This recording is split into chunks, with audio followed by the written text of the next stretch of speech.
keenay mawdican sharafta badan ee galabta aan u joogno laba munaasabo oo qaaliya. munaasabada koowaad waa tarxiibinta iyo soo dhaweynta sheekheena oo safar dheer oo ilaa beydka ilaahay amase kacbada intii muddo aan nooga maqnaa iyo ilaa muqdisho nooga maqnaayo maanta meeshaan kusoo dhaweynayno, iyo munaasabad kale oo iyaduna muhiimad gaara noo leh.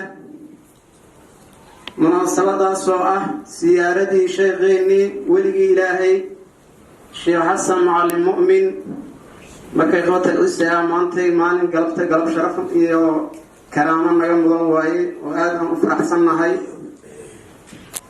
qabatal ciise markaan waxaan isla soo gaarnay gabagabadii. waxaan rabaa marka koowaad sheekha aan siyaaradiisa joogno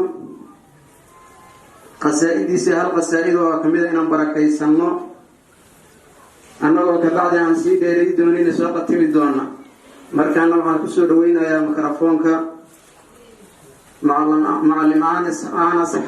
معلم آنس أحمد نوري فليتفضل يا معلم.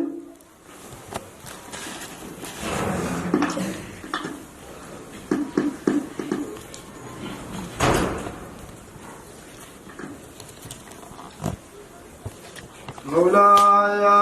حسن مولاي حسن نزيل محن مولاي حسن مولاي حسن مولاي حسن نزيل محن مولاي حسن مولاي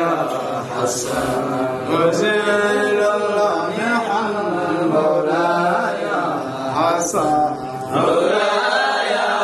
حسن مولاي حسن نزيل المحن مولاي إمام الأبرار وشيخ الأنوار وربنا الأسرار مولاي حسن مولاي حسن مولاي حسن نزيل المحن مولاي حسن إمام الهدى ومصدر الهدى نزيل الردى مولاي حسن مولاي حسن مولاي حسن نزيل المحن مولاي حسن ummadda gobol maantay meeshii la rabay inay ummadda ilaahooda ku xiraan inay maanta u dagaalamayaan sidii macallimiintii hore aan dhihi jirnay ilmaha iskoolka ha laga daayo oo ilmaha iskoolka ay diinka baranayaan lagu bilaabin aan dhihi jirnay inay hadda leeyihiin ayagu aan iskoolka daal ilmihii aan ku shubna inay leeyihiin culimadu horkacaydo waa iska suurtagal qofku markuu horta ilaahiisa u xiriirahay barto war walaalayaal qofku markaas wuxuu rabaa adduunyo ha barto ama aakhir ha barto ama adduunyadiisa sii wato ama aakhiradiisa sii wato horta soo u istijoolay hal baro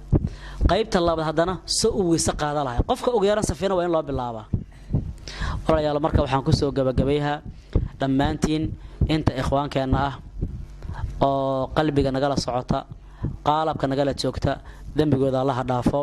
waana idin soo duceynay khaasatan inta meeshan fadhiya khaasan ugu soo duceynay ducadeeni Allah idin aqbalo gobolkeena iyo dalkeena dadkeena u soo duceynay Allah noo aqbalo dadka mujtamaca oo dhan xaqiiqatan way u soo duceeyayeen wadanka iyo dadka way u soo duceeyayeen ilaahi subhanahu wa ta'ala ducadii muslimiinta iyo xutaajtii iyo mu'tamiriintii Allah noo aqbalo annakana ilaahi subhanahu wa ta'ala mar labaad iyo mar saddexaad iyo mar afraad ba Allah nagu celiyo dambigeena Allah isku dhaafo. walaalayaal maqribaan nahay halna ka raali noqdo waa soo daahanay. assalaamu alaykum wa rahmatullahi ta'ala wa barakatuh.